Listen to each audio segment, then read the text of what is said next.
सो hello students, welcome back once again. स्वागत है आपका अपने यूट्यूब चैनल मैथ्स दुनिया में। तो आज हम आपके लिए लेके आए हैं क्लास 9th का चैप्टर नंबर 13। ठीक है बच्चों, और इसमें हम जो चैप्टर का नाम है वो है सरफेस एरिया एंड वॉल्यूम्स। तो बहुत सारे बच्चों की हमारे पास रिक्वेस्ट आ रही थी कि क्लास 9th के इस चैप्टर की वीडियो आप हमारे लिए बना दीजिए। और ये आपको बता दूँ कि आपकी जो एग्ज़ाम है, जो आपका जो 9th क्लास का जो एग्ज़ाम है, यहाँ पर जो मोस्ट इम्पोर्टेंट आपका जो पार्ट होता है इस वाले चैप्टर से आपके मोस्ट इंपॉर्टेंट क्वेश्चन आते हैं बच्चों। ठीक है, चाहे किसी भी बोर्ड से आप एग्जाम दे रहे हो तो इससे रिलेटेड आपका कंफर्म ये है कि क्वेश्चन आपके आते हैं बच्चों। ठीक है, और इसके लिए भी इम्पोर्टेंट है क्योंकि आपके क्लास टेंथ में भी आपका एरिया एंड वॉल्यूम से रिलेटेड आपके क्वेश्चन है, जहाँ पर बहुत ज़्यादा आपके बोर्ड एग्जाम में क्वेश्चन पूछे जाते हैं बच्चों। तो इसलिए हम आज आपके लिए वीडियो लेके आए हैं और बहुत अच्छे तरीके से आपको क्लास 9th की इन चैप्टर्स को पढ़ना है और बहुत अच्छे तरीके से आपके एनसीईआरटी में इनको डिफाइन भी किया गया है। तो आपका जो फर्स्ट जो 13.1 जो आपका एक्सरसाइज है वो आपके दो चीज़ पे बेस्ड है। सबसे पहले हम यहाँ स्टार्ट करेंगे सरफेस एरिया से, और इसी तरीके से आपके एनसीईआरटी में भी दिया हुआ है बच्चों। ठीक है, तो 13.1 जो पूरा रिलेटेड है, 13.1 जो पूरा का पूरा रिलेटेड है वो क्यूबॉइड से रिलेटेड है। तो क्यूबॉइड के बारे में थोड़ा सा आपको मैं जानकारी देना चाहूँगा। आज इंट्रोडक्शन पार्ट इसका मैं ले रहा हूँ, तो इस इंट्रोडक्शन पार्ट में बच्चों आपको क्यूबॉइड के बारे में थोड़ा सा जानकारी होनी चाहिए। देखिए, कॉन्सेप्ट क्लियर होना बहुत ज़रूरी है, तब उसके बाद आप जो है आगे जाके क्लास 10th में इन चीज़ों को आसानी से समझ पाएंगे बच्चों। ठीक है, तो सबसे पहले इस फिगर को आप ध्यान से देखिए। ठीक है, थोड़ा सा एक बात देखिए ध्यान से, इसको यहाँ पर देखिए। ये बच्चों आपके पास होता है क्यूबॉइड। ठीक है, क्यूबॉइड आपके पास ये होता है, और इस क्यूबॉइड में बच्चों एक बात आप ध्यान रखेंगे कि सरफेस के बारे में कह रहा है। सबसे पहले आपको इसमें डिस्कस करना है कि सरफेस एरिया के बारे में। ठीक है, अब सरफेस क्या होता है? सरफेस के का मतलब ये है कि आपके पास जैसे ये है, इसके कितने सरफेस आप काउंट करके देखिए। आप अपने घर में अपने कमरे को इमेजिन कीजिए, आप अपने घर में अपने रूम को इमेजिन कीजिए, तो आपने देखा होगा कि ये आपके जो जो आपका सरफेस है, जो आपका रूम है, उसका सबसे ऊपर वाला पार्ट होता है बच्चों, जिसको हम छत वाला पार्ट बोलते हैं। ठीक है, और ये आपका जो नीचे फर्श वाला पार्ट है, इसको हम नीचे फर्श वाला पार्ट बोल के चलते हैं। ठीक है बच्चों, और ये आपके चार दीवारें हो गई। जैसे ये आपको, इसको आप थर्ड बोल लीजिए। ठीक है, इसको आप पार्ट नंबर फोर्थ बोल लीजिए। एक ये पीछे होगा, पीछे वाला, और एक ये फ्रंट वाला आगे की ओर। ठीक है, तो आपने एक चीज़ देख लिया कि आपके इस फिगर में बच्चे आपके पास क्या है, आपके पास इस फिगर के अंदर 6 सरफेसेज हैं। तो आपके पास ये तो आपको पता होना चाहिए कि कोई क्यूबॉइड हो चाहे आपके पास क्यूब हो। ठीक है, और इन दोनों के जो सरफेस होते हैं, नंबर ऑफ सरफेस होते हैं वो 6 होते हैं बच्चा।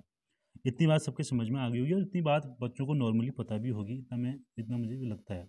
अब मुझे एक बात बताइए आप, इसे थोड़ा सा हटा लेते हैं। अब सपोज हमने क्या कर लिया बच्चों, देखो ध्यान से देखिएगा। मैंने क्या कर दिया, सपोज मैंने इसे ले लिया लेंथ एल। ठीक है, और इसे हमने ले लिया, इसकी ब्रेथ है बी, और ये इसकी लेनी मैंने हाइट। अब सरफेस एरिया की जब बात कर रहे हैं बच्चों, तो ये एच है तो आपका ये भी एच हो जाएगा बच्चों, ये भी आपका एच हो जाएगा। ये वाला पार्ट अगर बी है, देखिए मैं इसको अलग कलर से बनाता हूँ। चलिए इसको थोड़ा डिफरेंट कलर, देखो एल के लिए हम, ये एल आपके पास है तो ये भी आपके पास एल हो जाएगी ना। ठीक है, और अगर आप इसको ब्रेथ से दिखाते हैं, इसको ब्रेथ अगर दिखाते हैं, इसको अगर बी दिखाते हैं, तो ये भी आपके पास बी हो जाएगा। ठीक, और अगर आप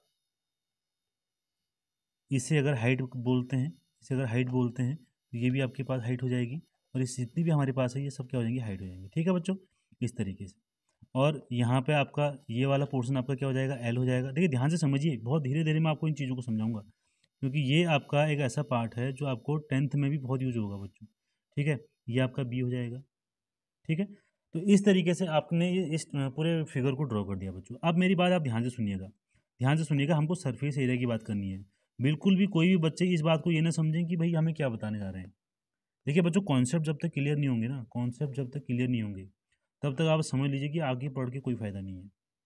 तो चीज़ों को थोड़ा सा सब्र करके इन चीज़ों को सुन लीजिए, उसके बाद देखिए आपको एक्सरसाइज बनाने में कितना मज़ा आएगा, और आपके कॉन्सेप्ट इतने क्लियर हो जाएंगे, बिल्कुल मक्खन क्लियर हो जाएंगे, और बहुत इजीली आप सारे एक्सरसाइज कर पाएंगे, और जो एग्जाम आपके क्वेश्चन आएंगे उन क्वेश्चन को भी आप बहुत इजीली सॉल्व कर पाएंगे। ये मेरा एक्सपीरियंस है, जिन बच्चों को मैं पढ़ाता हूँ वो बच्चे इस बेसिक की इंट्रोडक्शन की क्लास को पढ़ने के बाद बहुत अच्छे से पूरी एक्सरसाइज को कंप्लीट करते हैं बच्चों। ठीक है, तो आप मेरी ये बात समझ ध्यान से सुनिए। देखिए ये फिगर, ये देखिए ये फॉर्मूला मैंने लिखा है आपके सामने, ये इसका होता है सरफेस एरिया। अभी इसके बारे में बात करेंगे, कहाँ से आया क्या आया।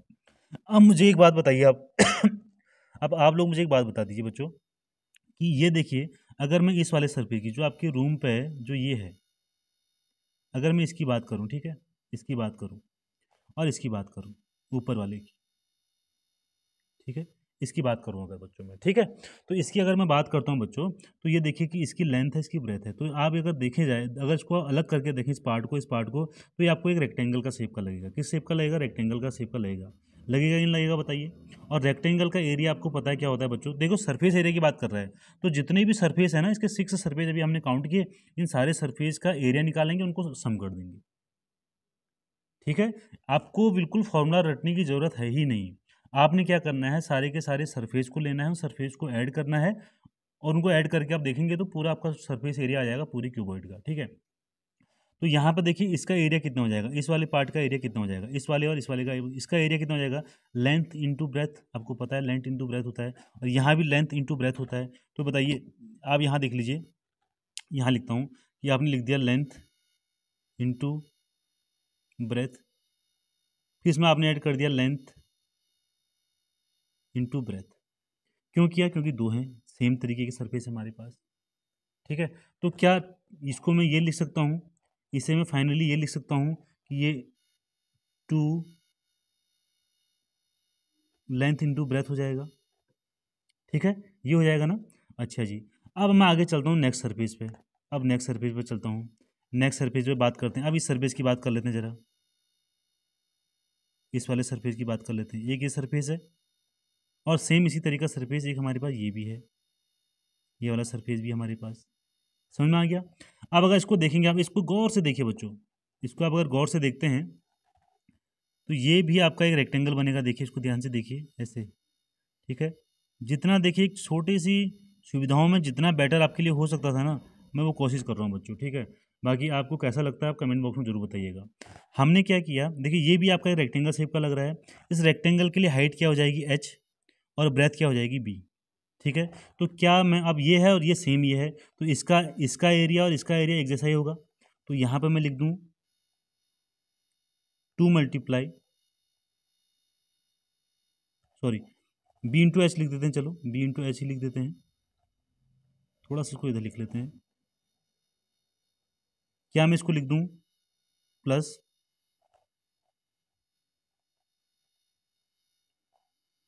2 इंटू बी इंटू एच लिख दूँ, ये लिख दिया। देखिए सारे सरफेस एरिया को ऐड करना है बच्चों, ठीक है। अब मुझे आप एक बात समझ में, अब एक बात और समझिए, अब एक बात और समझेंगे। अब हमारे पास एक और सरफेस है, देखिए उसको भी निकाल के देखते हैं, इसको ले लेते हैं, चलिए। अब ये सरफेस है, एक तो पीछे वाला सरफेस, ध्यान से सुनिएगा, एक तो ये पूरा पीछे वाला सरफेस है हमारे पास,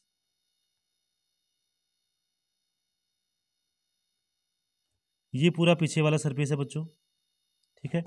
पीछे वाला सरफेस है पूरा, ये पीछे वाला सरफेस है हमारे पास, ठीक है। और ऐसा ही हमारे पास सेम क्या है, इसके आगे वाला सरफेस है, इसको अगर मैं अलग कलर से बना दूं, ये आगे वाला सरफेस है हमारे पास। तो ये क्या हो जाएगा, ये हमारे पास क्या हो जाएगा, ये भी हमारे पास रेक्टेंगल हो जाएगा। और इसके बाद लेंथ आपकी बात देखिए, आगे वाला जो सरफेस है उसके लिए आपके पास एच और एल है। देखिए ये आपके पास इस वाले सरफेस की बात कर रहा हूँ मैं, देखिए ध्यान से देखिएगा, ध्यान से देखिएगा, इसकी बात कर रहा हूँ मैं, इस वाले सरफेस की बात कर रहा हूँ। कौन से वाले की? इस वाले की।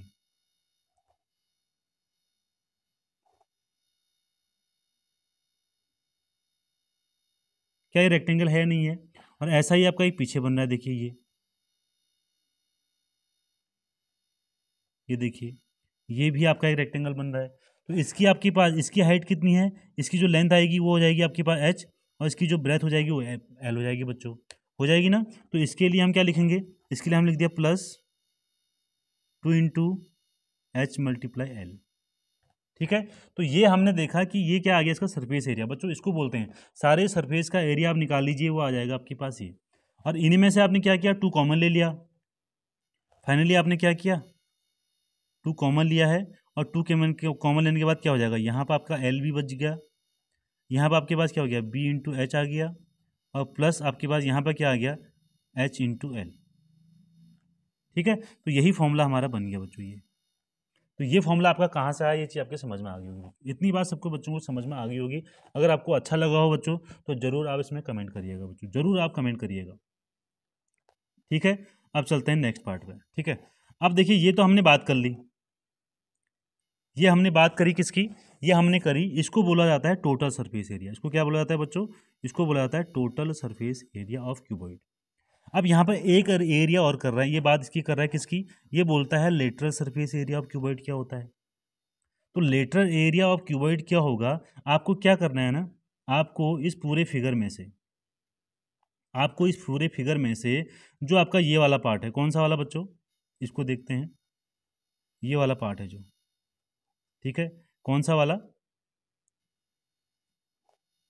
ये वाला पार्ट, मीन्स एक आपका जो ये ऊपर वाला पार्ट है, मीन्स छत वाला पार्ट है ये वाला पार्ट, और आपका ये वाला पार्ट, कौन सा वाला, ये वाला पार्ट, फर्श वाला। अपने घर में अगर आप इमेजिन करेंगे रूम के अंदर, तो फर्श वाला।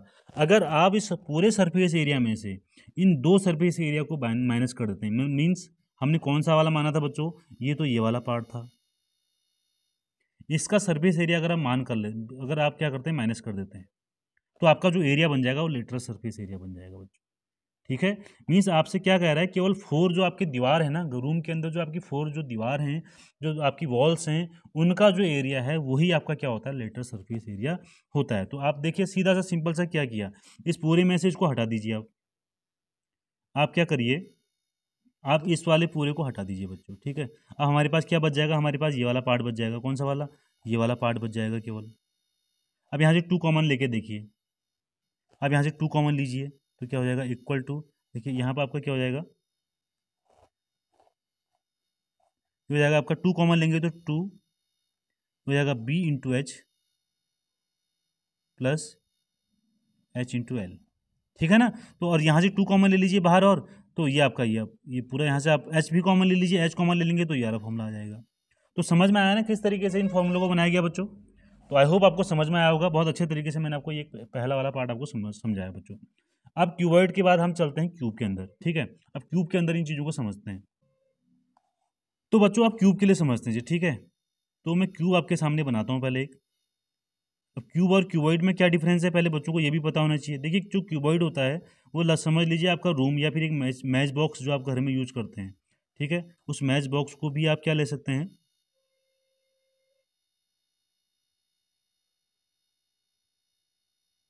इस तरीके से ले लीजिए, ठीक है। ये सबल मान लेते हैं कि क्यूब है हमारे पास बच्चों। क्यूब का मतलब ये होता है, देखिए क्यूब जैसा तो थोड़ा सा लग नहीं रहा है ये, तो इसको और बेहतर बनाने की कोशिश करता हूँ मैं आपके लिए, ताकि आपको पूरा फील आ सके बच्चों, ठीक है। पूरा फील लाने के लिए ना चित्र का जरूरी होना, चित्र का सही होना बहुत ज़रूरी है।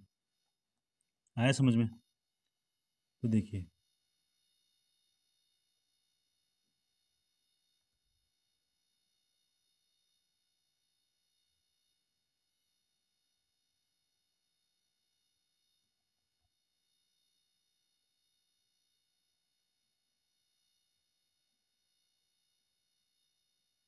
देखिए चलो इसको मान लेते हैं थोड़ी देर के लिए, क्यूब मान लेते हैं। क्यूब की एक बात होती है हमारे पास, क्यूब की एक बात होती है बच्चों ना, जो क्यूब होता है उस क्यूब की एक खासियत होती है कि इसकी जो ऑल साइड्स होती हैं इक्वल होती हैं। ये भी ए होगा, ये भी ए है मान लिया, ये भी ए है, और ये भी आपके पास ए है, ये भी ए होगी, ये भी ए हो जाएगी, ये सारे के सारे साइड्स आपके होंगे ए होंगे। मतलब इसका ईच जो सरफेस होता है, ईच सरफेस एक स्क्वायर होता है, सीधी सी बात, ठीक है। मीन्स आपको अगर इसकी बात करना चाहेंगे, अगर आप इसकी बात करना चाह रहे हैं कि ये क्या है, ये एक स्क्वायर का पार्ट बन जाएगा, ठीक है। उसी तरीके से ये पार्ट की बात करेंगे तो ये भी आपका स्क्वायर बन जाएगा, ठीक है। इसी बात से आप इसकी बात करेंगे, थोड़ा लग नहीं रहा बच्चों, फील नहीं आ रहा है तो, लेकिन फिर भी आप इसको थोड़ा ध्यान से समझ लीजिए, ये भी आपका स्क्वायर होगा, ठीक है। तो इस तरीके से ऑल पार्ट्स जो इसके होते हैं वो क्या होते हैं, स्क्वायर होते हैं। अब आपको स्क्वायर का तो पता है ना एरिया क्या होगा, ठीक है। तो एरिया क्या हो जाएगा बच्चों, ध्यान से सुनिए। एरिया कैसे निकालेंगे, इसका क्या हो जाएगा ए स्क्वायर, इसका कितना हो जाएगा ए स्क्वायर, इस वाले पार्ट का क्या हो जाएगा ए स्क्वायर, इसका भी ए स्क्वायर, तो कितना हो गया टू ए स्क्वायर हो गया, कितना हो गया टू ए स्क्वायर। ऐसे ही इस वाले पार्ट का, इस वाले पार्ट का क्या हो जाएगा टू ए स्क्वायर। और वैसे ही आपका जो ये वाला पार्ट है आगे वाला पीछे वाला, तो ये हो जाएगा टू ए स्क्वायर, ठीक है। तो आपका क्या आ जाएगा आंसर, ए सिक्स ए स्क्वायर। तो सिक्स ए स्क्वायर होता है इसका क्या, total surface area of a cube. Cube का जो टोटल सरफेस एरिया होता है बच्चों वो होता है सिक्स ए स्क्वायर। और अगर और अगर आपके पास लेटर सरफेस एरिया निकालना है, तो आपको लेटर सरफेस एरिया के लिए आपको क्या करना पड़ेगा, आपको सीधा सा सिंपल सा तरीका, आप ये वाले पार्ट को और इस वाले पार्ट को हटा दीजिए। मीन्स आपका क्या हो जाएगा, आपका ये वाला पार्ट हट जाएगा इसमें से, ये वाला पार्ट हट गया, तो आपके पास क्या हो जाएगा, इक्वल टू क्या हो जाएगा फोर ए स्क्वायर बच्चों, हो जाएगा फोर ए स्क्वायर। तो lateral surface area of a cube क्या हो जाएगा, फोर ए स्क्वायर हो जाएगा। तो आई होप आपको समझ में आ गया होगा। बहुत ईजी तरीके से मैंने आपको पूरा जितनी भी संसाधन हमारे पास हैं, जितना हम कर सकते थे, उनका उपयोग करके मैंने आपको पूरी तरीके से कोशिश करी है समझाने की कि आपको बेहतर तरीके से इन चीज़ों को कैसे समझा सकूँ। तो अगर आपको वीडियो बहुत अच्छी लगी है तो लाइक ज़रूर करिएगा, अपने फ्रेंड्स तक उसको शेयर भी ज़रूर करिएगा, और इसी तरीके से ईजी मैथ्स को पढ़ने के लिए हमारे चैनल के साथ बने रहिएगा बच्चों। तो मिलते हैं नेक्स्ट वीडियो में, जहाँ पर हम डिस्कस करेंगे 13.1 के जो न्यू क्वेश्चंस हैं उनको डिस्कस करेंगे। तब तक के लिए bye bye, take care, thanks for watching.